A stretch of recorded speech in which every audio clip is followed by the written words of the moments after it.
الحمدللہ رب العالمین والصلاة والسلام علی رسولہ الکریم اما بعد فاعوذ باللہ من الشیطان الرجیم بسم اللہ الرحمن الرحیم فوقاہ اللہ سیئات ما مکروا وحاق بآل فرعون سوء العذاب رب اشرح لی صدری ویسر لی امری واحلل عقدۃ من لسانی یفقہوا قولی۔ یہ سورہ مومن کی آیت نمبر 45 ہے، جس سے ہم آج کے اپنے مطالعہ قرآن حکیم کی ابتدا کر رہے ہیں۔ سورہ مومن کی آیت نمبر 28 سے ایک طویل تقریر مومن آل فرعون کی اللہ تبارک و تعالیٰ نے نقل کی ہے۔ وہ جو کہ حضرت موسیٰ علیہ السلام پر ایمان لے کر آ گئے تھے اور فرعون کے آل میں سے تھے، یہ فرعون کے خاندان میں سے تھے، لیکن انہوں نے اپنا ایمان چھپایا ہوا تھا۔ اور اب جب کہ فرعون نے موسیٰ علیہ السلام کے قتل کا ارادہ کر لیا تو انہوں نے اپنے ایمان کا اظہار کیا اور پھر فرعون کو بھی اور دربار فرعون میں ایک بھرپور دعوت دی،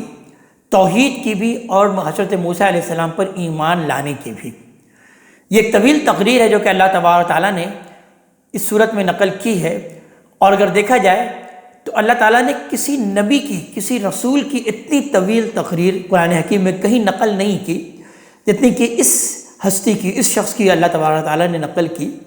جو کہ آیت نمبر 28 سے شروع ہوتی ہے اور پچھلی آیت نمبر 44 پر 44 پر ان کی یہ تقریر ختم ہوتی ہے ان الفاظ میں: فَسَتَذْكُرُونَ مَا أَقُولُ لَكُمْ وَأُفَوِّضُ أَمْرِي إِلَى اللَّهِ إِنَّ اللَّهَ بَصِيرٌ بِالْعِبَادِ۔ جو کچھ میں تم سے کہہ رہا ہوں عنقریب تم اسے یاد کرو گے، اور میں تو اپنا معاملہ اللہ تبارک تعالیٰ کے حوالے کرتا ہوں، اس لیے کہ اللہ تبارک تعالیٰ اپنے بندوں کو دیکھنے والا بھی ہے اور نگراں ہے۔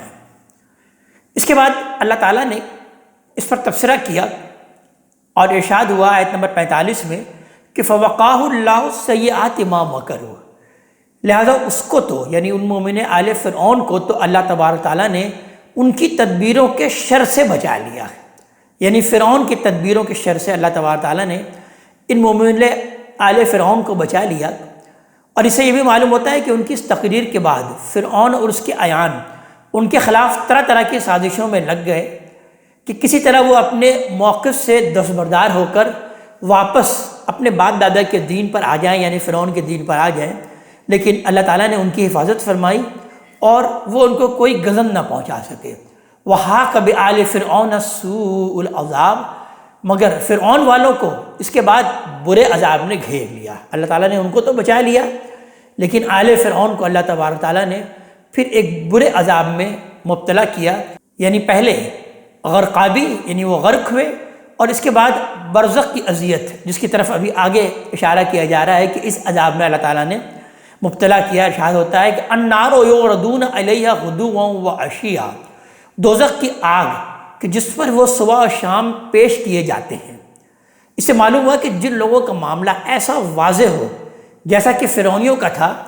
ان پر مرنے کے بعد ہی ان کے اعمال کے اعتبار سے کیفیات کا صدور ہونے لگتا ہے۔ اس کی وجہ یہ ہے کہ ان کا حساب پوچھنے اور ان کے خیر و شر کا فیصلہ کرنے کی ضرورت نہیں ہوتی۔ روایتوں میں اسی کو عذاب قبر سے تعبیر کیا گیا۔ نیکوکاروں کے لیے بھی یہی قاعدہ ہے، لہذا راہ حق کے شہیدوں کے متعلق بھی اللہ تبارک تعالیٰ نے فرمایا ہے کہ وہ احیاء عند ربہم یرزقون۔ سورہ آل عمران میں اللہ تعالیٰ ارشاد فرماتے ہیں کہ وہ اپنے رب کے حضور میں زندہ ہیں اور انہیں روزی مل رہی ہے، یعنی وہ لوگ جو کہ شہادت کے رتبے کو پا جاتے ہیں، جن کا معاملہ بالکل کلیئر ہے، تو ان کو اللہ تعالیٰ برزخ سے ہی انعامات اور اکرامات کا سلسلہ جاری رکھ دیتے ہیں۔ اور وہ لوگ جو کہ نبی کے مخاطبین ہوتے ہیں اور ان کے بارے میں بالکل معلوم ہو جاتا ہے کہ ان کا اب ٹھکانہ جہنم ہے اور ان پر دنیا ہی کا عذاب آ جاتا ہے، تو اللہ تعالیٰ ان کو دنیا میں بھی عذاب دے دیتے ہیں اور پھر مرنے کے بعد قبر میں بھی ان کو ٹھکانہ ان کا دکھایا جاتا ہے، جیسے کہ فرعون کے بارے میں یہاں تذکرہ کیا گیا۔ ظاہر اس کا تعلق عام لوگوں سے نہیں ہے، جو عام لوگ ہیں وہ تو ان کا پھر حساب کتاب ہوگا، آخرت میں برپا ہوگا، اور باقاعدہ وہ حساب کتاب کے نتیجے میں پھر ان کا فیصلہ ہوگا، عدالت ان کے لیے برپا کی جائے گی۔ اس عدالت میں ان کا فیصلہ ہوگا کہ آیا وہ جنت کے مستحق ہیں یا جہنم کے مستحق ہیں۔ لیکن وہ لوگ کہ جن کی برائی ایسی ظاہر اور واضح ہے کہ اب اس میں کوئی دو رائے نہیں ہو سکتی، دنیا میں بھی وہ عذاب میں مبتلا ہو جاتے ہیں، تو اللہ تبارک تعالیٰ قبر میں بھی ان کو عذاب سے مبتلا کرتے ہیں۔ اور جن کی اچھائی اور نیکی ایسی ظاہر اور واضح ہے کہ اللہ تعالیٰ دنیا میں بھی ان کو پہلے سے بشارت دے دیتے ہیں، عشرہ مبشرہ انہی لوگوں میں سے ہیں، اور ظاہر ہے جب برزخ کا معاملہ ہوتا ہے تو اس وقت بھی وہ ان کو بشارتیں مل رہی ہوتی ہیں، اور ان کی قبر جو ہے وہ جنت کے باغوں میں سے ایک باغ ہو جاتی ہے۔ آگے ارشاد ہو رہا ہے وَيَوْمَ تَقُومُ السَّاعَةُ، اور جس دن قیامت برپا ہوگی، أَدْخِلُوا آلَ فِرْعَوْنَ أَشَدَّ الْعَذَابِ، حکم دیا جائے گا کہ فرعون والوں کو بدترین عذاب میں داخل کرو۔ وَإِذْ يَتَحَاجُّونَ فِي النَّارِ، اس دن کا خیال کرو جب یہ دوزخ میں ایک دوسرے سے جھگڑ رہے ہوں گے۔ فَيَقُولُ الضُّعَفَاءُ لِلَّذِينَ اسْتَكْبَرُوا، تو جو کمزور لوگ تھے وہ ان سے جو بڑے بنے رہے ہیں ان سے کہیں گے اِنَّا كُنَّا لَكُمْ طَبَعًا، کہ ہم تمہارے تابع تھے، فَهَلْ أَنْتُمْ مُغْنُونَ عَنَّا نَصِيبًا مِنَ النَّارِ، پھر کیا تم لوگ اس آگ کا کچھ حصہ بھی ہم سے ہٹا سکو گے، ہمارے لیے ہم سے بٹاؤ گے اس آگ کا کچھ حصہ؟ قال الذین استکبروا، تو وہ جو کہ بڑے بنے رہے ہیں جواب دیں گے انا کل فیہا، اب تو ہم سب اسی میں ہی ہیں، ان اللہ قد حکم بین العباد، اللہ نے بندوں کے درمیان فیصلہ کر دیا ہے، فیصلہ ہو چکا۔ مطلب یہ کہ نہ ہمارے لیے کوئی رعایت ہوئی ہے اور نہ تمہارا یہ عذر قابل قبول ہوا کہ تم ہمارے دباؤ میں تھے۔ اللہ نے ٹھیک حق اور عدل کے مطابق اپنا فیصلہ سنا دیا ہے، اور اب ہم سب اپنے کرتوتوں کے نتائج بھگتنے کے لیے یہاں موجود ہیں۔ اس سے یہ بات بھی واضح ہوئی کہ ہر شخص خواہ وہ کتنا ہی دبا ہوا ہو، ایمان اور اسلام کا وہ خود مکلف ہے۔ وہ یہ ذمہ داری دوسروں پر ڈال کر سبکدوش نہیں ہو سکتا کہ فلاں کے بہکانے کی وجہ سے اور فلاں کے کہنے کی وجہ سے یا فلاں کی ہم نے اندھی تقلید کی تھی تو اس کی وجہ سے ہم جہنم میں چلے گئے، تو لہٰذا وہ ہمارے گناہوں کا کچھ بوجھ اٹھا لیں، کچھ بوجھ وہ ہم سے شیئر کر لیں، تو اس بات کا کوئی امکان نہیں ہے۔ ہر شخص خود اپنے ایمان، اپنے اسلام اور اپنے اعمال کا وہ مکلف ہے، دوسروں پر وہ اپنا بوجھ نہیں ڈال سکتا۔ لہٰذا پھر وہ ہر طرف سے مایوس ہو جائیں گے ایسے لوگ، اور مایوس ہو کر پھر کہیں گے وَقَالَ الَّذِينَ فِي النَّارِ لِخَزَنَةِ جَهَنَّمَ، یہ آگ میں پڑے ہوئے لوگ دوزخ کے دروغوں سے کہیں گے ادعوا ربکم یخفف عنا یوما من العذاب، کہ اپنے رب سے درخواست کرو کہ ہمارے عذاب میں سے کسی ایک دن کی تخفیف کر دی جائے۔ قالوا اولم تک تأتیکم رسولکم بالبینات، تو وہ جو دوزخ کے دروغ ہوں گے وہ جواب دیں گے کیا تمہارے پاس تمہارے رسول واضح دلیلیں لے کر نہیں آتے رہے تھے؟ قالوا بلا، وہ اعتراف کریں گے ہاں آتے تو ضرور رہے۔ قالوا فادعوا، تو وہ پھر وہ کہیں گے کہ پھر تم انہی سے درخواست کرو۔ وما دعاء الکافرین الا فی ضلال، اور منکروں کی پکار اس دن بالکل صدا بے سہرا ثابت ہوگی، یعنی نہ ان کے دیوی اور دیوتا ان کی فریاد سنیں گے، نہ مذہب اور سیاست کے پیشوا کچھ کام آئیں گے، اور نہ اللہ تعالیٰ کے ہاں کچھ ان کی سنوائی ہوگی۔ امید کے تمام دروازے ان کے لیے اس دن بند کر دیے جائیں گے۔ اِنَّا لَنَنْصُرُ رُسُولَنَا وَالَّذِينَ آمَنُوا فِي الْحَيَاةِ الدُّنْيَا، ہم نے جس طرح موسیٰ کی مدد کی تو نبی کریم صلی اللہ علیہ وسلم سے مخاطب کر کے کہا جا رہا ہے کہ یقین رکھیں ہم اپنے رسولوں کی اور ان پر ایمان لانے والے ان کے ساتھیوں کی اسی طرح دنیا کی زندگی میں بھی لازماً مدد کرتے ہیں۔ رسول اور ان کے ساتھیوں کے لیے یہی سنت الہی ہے کہ ان کے لیے اللہ کی نصرت دنیا میں بھی لازماً آتی ہے، اور ان کے مخالفین بالآخر تباہ کر دیے جاتے ہیں۔ تو اسی بات کا تذکرہ کیا گیا ہے کہ اِنَّا لَنَنْصُرُ رُسُولَنَا وَالَّذِينَ آمَنُوا فِي الْحَيَاةِ الدُّنْيَا، کہ بے شک ہم اپنے رسولوں کی اور ان پر ایمان لانے والے ان کے ساتھیوں کی اسی طرح دنیا کی زندگی میں بھی لازماً مدد کرتے ہیں۔ وَيَوْمَ يَقُومُ الْأَشْهَادُ، اور اس دن بھی کریں گے جب گواہ کھڑے ہوں گے، یعنی قیامت کے دن یہ گواہ اللہ کے پیغمبر بھی ہوں گے، اللہ تبارک تعالیٰ کے فرشتے بھی، اور ذریت ابراہیمی کے وہ لوگ بھی جو اللہ کی طرف سے اس منصب پر فائز کیے گئے تھے۔ یوم لا ينفع الظالمین معذرتهم، جس دن خدا کے شریک ٹھہرا کر اپنے جانوں پر ظلم کرنے والوں کو ان کی معذرت کچھ بھی نفع نہیں دے گی۔ وَلَهُمُ اللَّعْنَةُ وَلَهُمْ سُوءُ الدَّارِ، اور ان پر لعنت پڑے گی اور ان کے لیے بہت برا ٹھکانہ ہوگا۔ لہٰذا دیکھ سکتے ہو کہ فرعون غرقاب ہوا، اور وَلَقَدْ آتَيْنَا مُوسَى الْهُدَىٰ، ہم نے موسیٰ کو ہدایت عطا فرمائی علیہ السلام، وَأَوْرَثْنَا بنی اسرائیل الکتاب، اور بنی اسرائیل کو اپنی کتاب کا وارث بنا دیا تھا، ہدی و ذکر لأولی الالباب، عقل والوں کے لیے یہ کتاب ہدایت ہے، رہنمائی ہے اور یہ یاد دہانی ہے۔ فاصبر، اس لیے ثابت قدم رہیں اے پیغمبر صلی اللہ علیہ وآلہ وسلم، ان وعد اللہ حق، یقیناً اللہ تبارک تعالیٰ کا وعدہ برحق ہے۔ مطلب یہ ہے کہ آپ اور آپ کے ساتھی ثابت قدم رہیں۔ جو حشر فرعون اور اس کے اعیان اور اکابر کا ہوا تھا، وہی قریش کے ان فرائنہ کا بھی ہونا ہے۔ ان میں سے اگر کوئی اپنی قوم کا حقیقی خیر خواہ ہے تو اسے اس بندہ مومن کی مثال سامنے رکھنی چاہیے جس نے فرعون کے دربار میں اعلان حق کیا تھا۔ لیکن ان کے رویے سے تو یہ معلوم ہوتا ہے کہ ان میں سے ایک ایک شخص اپنا سارا زور قوم کو عذاب الہی کی طرف دھکیلنے میں صرف کر رہا ہے۔ لہذا مطمئن رہیں، اللہ کا فیصلہ عنقریب صادر ہونے والا ہے۔ اہل ایمان کے لیے اس کے بعد اللہ کی مدد پوری شان کے ساتھ ظاہر ہوگی، اور یہ اسی انجام کو پہنچ جائیں گے جو رسولوں کے مکذبین کے لیے مقرر ہے۔ وَاسْتَغْفِرْ لِذَنبِكَ، اور اپنے گناہوں کی معافی چاہتے رہیں۔ یہ خطاب اگرچہ نبی کریم صلی اللہ علیہ وسلم سے ہے، لیکن طبعاً آپ کے فالوورز بھی اس میں شامل ہیں۔ خطاب کا یہ اسلوب قرآن میں جگہ جگہ اختیار کیا گیا، لہذا یہ ہدایت پوری جماعت کے لحاظ سے اللہ تبارک تعالیٰ نے یہاں دی ہے۔ وَسَبِّحْ بِحَمْدِ رَبِّكَ بِالْعَشِيِّ وَالْإِبْكَارِ، اور صبح اور شام اپنے رب کے حمد کے ساتھ اس کی تسبیح کرتے رہیں۔ ان الذین یجادلون فی آیات اللہ بغیر سلطان اتاہم، حقیقت یہ ہے کہ جو لوگ بغیر کسی سند کے جو ان کے پاس آئی ہو اللہ کی آیتوں میں جھگڑے نکال رہے ہیں۔ ان فی صدورہم الا کبر، ان کے دلوں میں تو صرف بڑائی کی ہوس سمائی ہوئی ہے۔ ما ہم ببالغیہ، جس کو وہ کبھی پانے والے نہیں ہیں، یعنی مخالفت کی وجہ محض بڑائی کی ہوس ہے۔ اس کی وجہ یہ نہیں ہے کہ حق ان پر واضح نہیں ہوا یا اس کے خلاف یہ کوئی دلیل اپنے پاس رکھتے ہیں۔ فاستعذ باللہ، تو ان سے آپ بے پرواہ ہو جائیں، ان کی پرواہ نہ کریں اور اللہ کی پناہ مانگتے رہیں۔ نبی کریم صلی اللہ علیہ وسلم کو حکم دیا جا رہا ہے، انہ هو السمیع البصیر، وہی اللہ تبارک تعالیٰ ہے جو کہ سننے والا ہے اور دیکھنے والا ہے۔ لہذا آپ مطمئن رہیں، ان متکبروں کے شر سے وہی آپ کو محفوظ بھی رکھے گا۔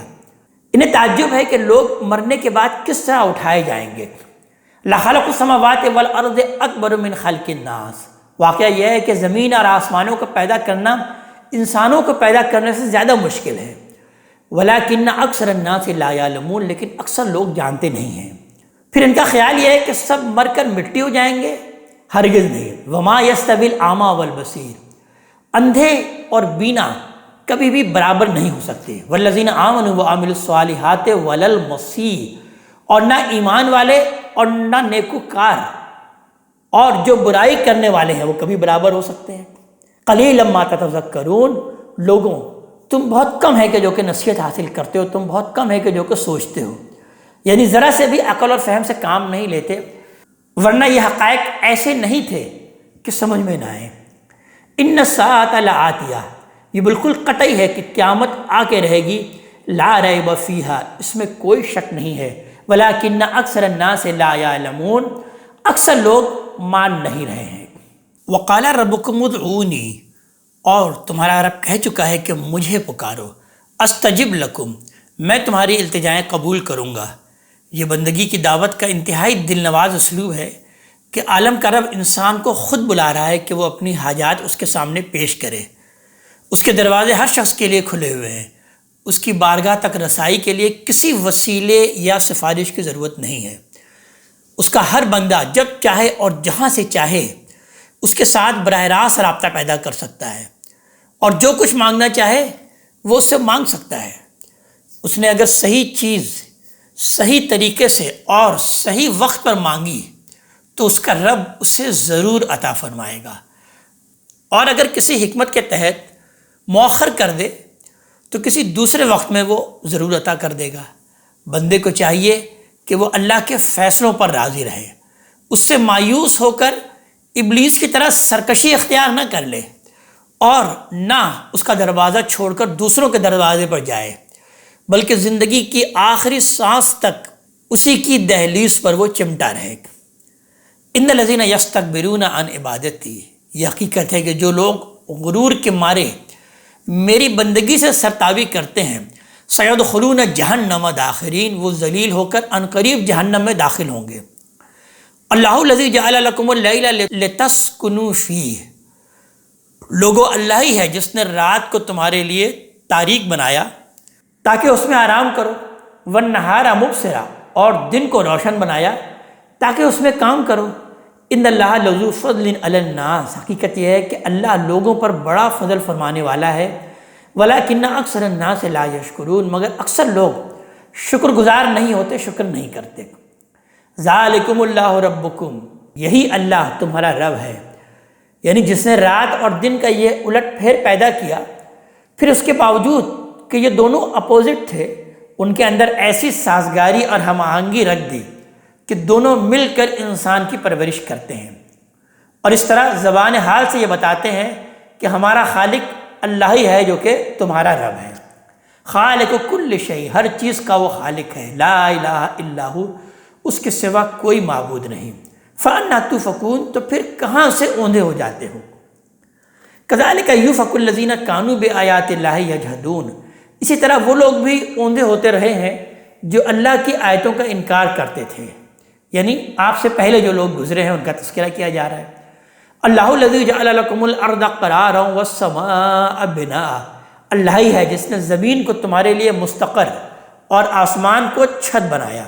وصورکم، اور تمہاری صورت کشی کی، تمہاری نقشہ کشی کی، فاحسن صورکم، اور کیا ہی خوبصورت تمہاری نقشہ کشی کی، تمہاری صورتیں نہایت ہی عمدہ اس نے بنائی، ورزقکم من الطیبات، اور تم کو پاکیزہ چیزوں کا رزق عطا فرمایا۔ ذالکم اللہ ربکم، یہی ہے اللہ جو کہ تمہارا رب ہے۔ فتبارک اللہ رب العالمین، وہ بڑا ہی بابرکت ہے وہ اللہ تبارک تعالیٰ جو تمام جہانوں کا رب ہے۔ هو الحی، وہ الحی ہے، وہ زندہ ہے، لا الہ الا ہو، اس کے سوا کوئی معبود نہیں ہے۔ فادعوہ مخلصین لہ الدین، لہذا اسی کو پکارو، اطاعت کو اسی کے لیے خالص کر کے، یعنی یہی الفاظ اس صورت کے شروع میں بھی آئے، درمیان میں بھی آتے رہے، گویا کہ یہ اس کی مرکزی آیت کی حیثیت رکھتی ہے کہ اسی کو پکارو، فادعوہ مخلصین لہ الدین، اپنی اطاعت کو، اپنے دین کو خالص کر کے۔ الحمدللہ رب العالمین، کل شکر اور کل ثنا اس اللہ تبارک تعالیٰ ہی کے لیے ہے جو تمام جہان والوں کا رب ہے۔ قل انی نہیت، ان سے کہہ دیجئے اے پیغمبر کہ مجھے تو اس سے روک دیا گیا ہے، ان اعبد الذین تدعون من دون اللہ، کہ میں ان کی بندگی کروں جنہیں تم اللہ کے سوا پکارتے ہو۔ لما جاءنی البینات من ربی، جبکہ میرے رب کی طرف سے میرے پاس کھلی دلیلیں آ چکی ہیں۔ وہ امرت ان اسلم لرب العالمین، اور مجھے ہدایت کی گئی ہے کہ میں اپنے آپ کو رب العالمین کے حوالے کر دوں، یعنی پرستش بھی اسی کی کروں اور اطاعت بھی اسی کی، اور پورے دل کے ساتھ اسی کے سامنے سرفگندہ رہوں۔ هو الذی خلقکم من تراب، وہی ہے اللہ تبارک تعالیٰ جس نے تم کو مٹی سے پیدا کیا،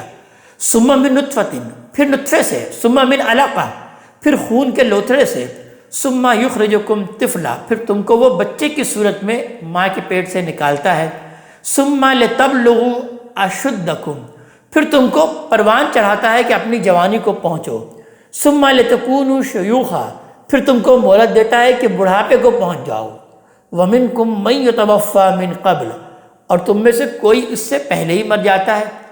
وَلِتَبْلُغُوا أَجَلًا مُّسَمًّى، اور کسی کو وہ مہلت دیتا ہے کہ تم ایک مقررہ مدت پوری کر لو، وَلَعَلَّكُمْ تَعْقِلُونَ، اور یہ سب اس لیے کہ تم حقائق کو سمجھو۔ هو الذی یحیی ویمیت، وہی اللہ تبارک تعالیٰ جو زندگی عطا کرتا ہے اور موت بھی، اس کے لیے یہ کچھ بھی مشکل نہیں ہے۔ فَإِذَا قَضَىٰ أَمْرًا، لہٰذا وہ جب کسی بات کا فیصلہ کر لیتا ہے، فَإِنَّمَا يَقُولُ لَهُ كُن فَيَكُونُ، تو اس کو صرف یہ کہہ دیتا ہے کہ ہو جا، تو وہ ہو جاتی ہے۔ أَلَمْ تَرَ إِلَى الَّذِينَ يُجَادِلُونَ فِي آيَاتِ اللَّهِ، تو تم نے دیکھا نہیں یہ لوگ جو ان سب حقائق کو دیکھتے اور اس کے باوجود اللہ کی آیتوں میں جھگڑے نکالتے ہیں، اَنَّا يُصْرَفُونَ، وہ کہاں سے پھیر دیے جاتے ہیں۔ الَّذِينَ كَذَّبُوا بِالْكِتَابِ، یہی جنہوں نے اللہ کی اس کتاب کو جھٹلا دیا، یعنی قرآن مجید کو، جو وہی تعلیم دیتا ہے جو اللہ کے پیغمبر اور اس کی تمام کتابیں دیتی رہی ہیں۔ لہذا قرآن کو جھٹلا دیا تو گویا انہوں نے سب کو جھٹلا دیا۔ آگے اب اسی کی وضاحت آ رہی ہے، وَبِمَا أُرْسِلْنَا بِهِ رُسُلَنَا، اور ان صحیفوں کو بھی جن کے ساتھ ہم نے اپنے رسولوں کو بھیجا تھا، فَسَوْفَ يَعْلَمُونَ، تو ان قریب یہ جان لیں گے، اِذَا الْأَغْلَالُ فِي أَعْنَاقِهِمْ وَسَلَاسِلُ، جب ان کے گردنوں میں طوق اور ان کے پاؤں میں زنجیریں ہوں گی، یُسْحَبُونَ فِي الْحَمِيمِ، گھسیٹے جائیں گے یہ کھولتے ہوئے پانی میں، ثُمَّ فِي النَّارِ يُسْجَرُونَ، پھر آگ میں جھونک دیے جائیں گے، ثُمَّ قِيلَ لَهُمْ، پھر ان سے پوچھا جائے گا أَيْنَ مَا كُنْتُمْ تُشْرِكُونَ، کہاں ہیں وہ جنہیں تم شریک ٹھہراتے تھے، من دون اللہ، اللہ کے مقابل میں، قالوا ضلوا عنا، یہ کہیں گے وہ سب ہم سے کھو گئے، بل لم نکن ندعو من قبل شیئا، بلکہ نہیں ہم تو اس سے پہلے کسی چیز کو بھی پوچھتے نہیں رہے، کسی چیز کو بھی ہم پکارتے نہیں رہے، کذالک یضل اللہ الکافرین، اللہ تبارک تعالیٰ اسی طرح ان منکروں کے حواس گم کر دے گا کہ وہ کبھی مانیں گے اور پھر کبھی انکار بھی کر دیں گے۔ ذالکم بما کنتم تفرحون فی الارض بغیر الحق، ارشاد ہوگا یہ تم اس انجام کو اس لیے پہنچے کہ زمین میں ناحق ریشتے پھرتے رہے، وہ بما کنتم تمرحون، اور اس لیے کہ تم اتراتے تھے، اسے ناحق یعنی بغیر حق یہ کیوں کہا گیا کہ انسان کو دنیا میں جو چیزیں بھی ملتی ہیں ان میں سے کوئی بھی اسے اس کی ذاتی استحقاق کے بنا پر نہیں ملتی، آسمان اور زمین کی ہر چیز اللہ تعالیٰ کی پیدا کردہ ہے اور اسی کی ملکیت ہے، اسی وجہ سے صرف اسی اللہ تبارک تعالیٰ ہی کے لیے تکبر زیبا ہے، کسی دوسرے کے لیے یہ ہرگز زیبا نہیں ہے۔ اگر کوئی دوسرا تکبر کرتا ہے تو یہ بغیر حق ہے جو کہ سراسر شرک ہے۔ اس لیے نبی کریم صلی اللہ علیہ وآلہ وسلم نے بیان فرمایا کہ جس کے دل میں بھی رائی کے دانے کے برابر بھی تکبر ہے تو وہ جنت میں نہیں جا سکے گا، اس لیے کہ تکبر میری چادر ہے، جس نے تکبر کیا در حقیقت اس نے میری چادر کھینچ لی۔ اس لیے آپ صلی اللہ علیہ وآلہ وسلم نے اپنی زندگی میں اس کے بارے میں طرح طرح سے مختلف طریقے سے تنبیہ کی، اور جہاں کہیں بھی تکبر کا شائبہ پیدا ہو سکتا تھا اللہ کے رسول صلی اللہ علیہ وسلم نے اس سے روکنے کی کوشش کی، اس لیے کہ تکبر ایک بہت بڑی برائی ہے جو کہ شرک کے مترادف ہے۔ ادخلوا ابواب جہنم، پھر ہم ان سے کہا جائے گا کہ لہذا اس تکبر کی وجہ سے اب جاؤ جہنم کے دروازوں میں داخل ہو جاؤ، خالدین فیہا، تم اس میں ہمیشہ رہو گے، فبئس مثوی المتکبرین، تو کیا ہی برا ٹھکانہ ہے یہ تکبر کرنے والوں کا۔ فاصبر، یہ نہیں مان رہے پیغمبر تو پھر آپ صبر کریں، ان وعد اللہ حق،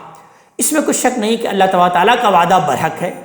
اللہ تعالیٰ کا وعدہ تو پورا ہو کے رہے گا۔ فإما نرینک بعض الذی نعدہم، پھر جس عذاب کی وعید ہم انہیں سنا رہے ہیں اس کا کچھ حصہ ہم آپ کو دکھا دیں، او نتوفینک، یا آپ کو وفات دے دیں اور اس کے بعد پھر ہم ان سے نپٹیں۔ یہ بھی در حقیقت اسی سنت الہی کا حوالہ ہے جو کہ بار بار قرآن حکیم میں آ رہا ہے، جو رسولوں کے مکذبین کے لیے مقرر ہے۔ اس میں جو پہلی صورت ہے اس کی مثال تو جیسا کہ میں نے عرض کیا یہ قرآن میں جگہ جگہ بیان ہوئی ہے، جبکہ دوسری صورت کی مثال یہود ہے جن کے پیٹھ پر عذاب کا تازیانہ مسیح علیہ السلام کے دنیا سے رخصت ہونے کے بعد برسنا شروع ہوا۔ فَإِلَيْنَا يُرْجَعُونَ، بہرکیف ان کو پلٹنا ہماری ہی طرف ہے۔ وَلَقَدْ أَرْسَلْنَا رُسُلَنَا مِنْ قَبْلِكَ، اور آپ سے پہلے بھی ہم نے بہت سے رسول بھیجے ہیں، مِنْهُمْ مَنْ قَصَصْنَا عَلَيْكَ، ان میں سے وہ بھی ہیں جن کے حالات ہم نے آپ کو سنا دیے، یعنی لاتعداد رسول ایسے ہیں کہ جن کے واقعات قصہ اس قرآن حکیم میں بیان ہوا اور اللہ تعالیٰ نے ہمیں سنا دیا۔ وَمِنْهُمْ مَنْ لَمْ نَقْصُصْ عَلَيْكَ، اور وہ بھی کہ جن کے حالات ہم نے آپ کو نہیں سنائے۔ لاتعداد رسول اور انبیاء ایسے بھی گزرے ہیں جن کا قصہ نہ قرآن میں آیا اور نہ نبی کریم صلی اللہ علیہ وسلم کو سنایا گیا۔ اللہ تعالیٰ اسی کا تذکرہ کر رہے ہیں، اور پھر بیان ہوا کہ وَمَا كَانَ لِرَسُولٍ أَن يَأْتِيَ بِآيَةٍ إِلَّا بِإِذْنِ اللَّهِ، ان میں سے کسی رسول کا اختیار نہ تھا کہ اللہ کے اذن کے بغیر وہ کوئی نشانی لے آئے، یعنی یہ نبی کریم صلی اللہ علیہ وسلم کو تسلی دی جا رہی ہے کہ آپ کے مخاطبین اگر آپ کو بار بار عذاب کی نشانی کا مطالبہ کرتے ہیں آپ کو تو پریشان ہونے کی ضرورت نہیں ہے، اس کا فیصلہ کسی رسول کے بھی اختیار میں نہیں تھا، اسے ہمیشہ اللہ ہی نے کیا ہے، اور اب وہی اللہ تبارک تعالیٰ ہی اپنے حکمت کے تحت جب مناسب سمجھے گا وہ کر دے گا۔ فَإِذَا جَاءَ أَمْرُ اللَّهِ، اس لیے انتظار کریں، جب اللہ کا حکم آ جائے گا قضی بالحق، تو پورے انصاف کے ساتھ فیصلہ کر دیا جائے گا۔ وَخُسِرَ هُنَالِكَ الْمُبْطِلُونَ، اس وقت یہی اہل باطل خسارے میں ہوں گے۔ یعنی نشانی کا تذکرہ کیا جا رہا ہے، تو آگے پھر لوگوں کو مخاطب کر کے اللہ تعالیٰ بیان فرما رہے ہیں کہ تم لوگ نشانیاں مانگتے ہو، تو کیا یہ آسمان اور زمین میں یہ نشانیاں تم کو نظر نہیں آتی؟ ذرا دیکھو ان نشانیوں کو۔ اللہ الذی جعل لکم الانعام، اللہ ہی ہے وہ ہستی جس نے کہ تمہارے لیے چوپائے پیدا کیے، لترکبوا منہا ومنہا تاکلون، کہ ان میں سے کسی سے سواری کا کام لو اور کسی کو تم کھاتے ہو، وَلَكُمْ فِيهَا مَنَافِعُ، اور ان میں تمہاری لیے دوسری بھی منفعتیں بھی ہیں، وَلِتَبْلُغُوا عَلَيْهَا حَاجَةً فِي صُدُورِكُمْ، یہ اس لیے بھی پیدا کیے گئے کہ تمہارے دلوں میں جہاں جانے کی حاجت ہو تم ان پر سوار ہو کر وہاں پہنچ جاؤ۔ یعنی یہ کہ اللہ تعالیٰ کی نشانیاں تم کو نظر نہیں آتی۔ وَعَلَيْهَا وَعَلَى الْفُلْكِ تُحْمَلُونَ، اور مزید برآں کہ تم ان پر بھی، یعنی ان جانوروں پر بھی سوار ہوتے ہو اور ان کشتیوں پر بھی تم لدے پھرے ہوئے ہوتے ہو۔ وَيُرِيكُمْ آيَاتِهِ، وہ اپنی اور بھی نشانیاں تمہیں دکھاتا ہے۔ فَأَيَّ آيَاتِ اللَّهِ تُنْكِرُونَ، تو پھر تم اللہ کی کن کن نشانیوں کا انکار کرو گے۔ افلم یسیروا فی الارض، یہ نہیں مانتے تو کیا یہ اس ملک میں چرے پھرے نہیں، دیکھے نہیں؟ قوم عاد کے حالات نہیں دیکھے؟ قوم سمود کے حالات نہیں دیکھے؟ قوم لوط کا واقعہ تو بالکل ان کے اپنی ہی بستی کا ہے، گویا کہ اس کو انہوں نے نہیں دیکھا، چلے پھرے نہیں ہے زمین میں۔ فَيَنظُرُ كَيْفَ كَانَ عَاقِبَةُ الَّذِينَ مِن قَبْلِهِمْ، کہ دیکھتے کہ ان لوگوں کا انجام کیا ہوا جو ان سے پہلے گزرے ہیں۔ كَانُوا أَكْثَرَ مِنْهُمْ وَأَشَدُّ قُوَّةً وَآثَارًا فِي الْأَرْضِ، وہ اپنی قوت کے لحاظ سے بھی ان سے کہیں بڑھ کر تھے، اور زمین میں اپنے آثار کے لحاظ سے بھی ان سے وہ کہیں زیادہ تھے۔ فَمَا أَغْنَىٰ عَنْهُمْ مَا كَانُوا يَكْسِبُونَ، تو ان کی یہ کمائی ان کے کچھ بھی کام نہیں آئی۔ فَلَمَّا جَاءَتْهُمْ رُسُلُهُم بِالْبَيِّنَاتِ، لہذا ان کے رسول جب ان کے پاس کھلی ہوئی دلیلیں لے کر آئے، فَرِحُوا بِمَا عِندَهُم مِّنَ الْعِلْمِ، تو وہ اپنے اس علم پر نازا رہے، یعنی وہ علم جو انہوں نے دنیاوی ذرائع سے حاصل کیا تھا اور جسے وہ اپنی تمدنی ترقیوں کی بنیاد سمجھتے تھے۔ اللہ تعالیٰ آگے ارشاد فرما رہے ہیں وَحَاقَ بِهِم مَّا كَانُوا بِهِ يَسْتَهْزِئُونَ، اور انہیں اس عذاب نے گھیر لیا جس کا وہ مذاق اڑاتے تھے۔ فَلَمَّا رَأَوْا بَأْسَنَا قَالُوا، پھر جب انہوں نے ہمارے عذاب دیکھ لیا تو پکار اٹھے آمنا باللہ وحدہ، کہ ہم خدائے واحد پر، ایک اللہ تبارک تعالیٰ پر ایمان لے آئے۔ وَكَفَرْنَا بِمَا كُنَّا بِهِ مُشْرِكِينَ، اور ہم ان سب چیزوں کا انکار کرتے ہیں جنہیں ہم اس کے ساتھ، اللہ تعالیٰ کے ساتھ شریک ٹھہراتے ہیں۔ فَلَمْ يَكُنْ يَنْفَعُهُمْ إِيمَانُهُمْ لَمَّا رَأَوْا بَأْسَنَا، پر جس وقت ہمارا عذاب دیکھ چکے تو ان کا یہ ایمان ان کے لیے کچھ بھی نافع نہیں ہوا، کچھ بھی کام نہ آیا۔ سنت اللہ التی قد خلت فی عبادہ، یہی اللہ تعالیٰ کی سنت ہے جو اس کے بندوں میں جاری رہی ہے۔ وَخَسِرَ هُنَالِكَ الْكَافِرُونَ، اور جو منکر ہیں، انکار کرنے والے ہیں، وہ اس وقت پھر خسارے ہی میں رہے۔ اس آیت پر یہ سورہ مبارکہ اپنے اختتام کو پہنچتی ہے۔ اللہ تبارک تعالیٰ ہمیں اپنے کلام کا فہم عطا فرمائے اور عمل کی توفیق عطا فرمائے۔ اقول قولی ھذا واستغفر اللہ لی ولکم ولسائر المسلمین والمسلمات۔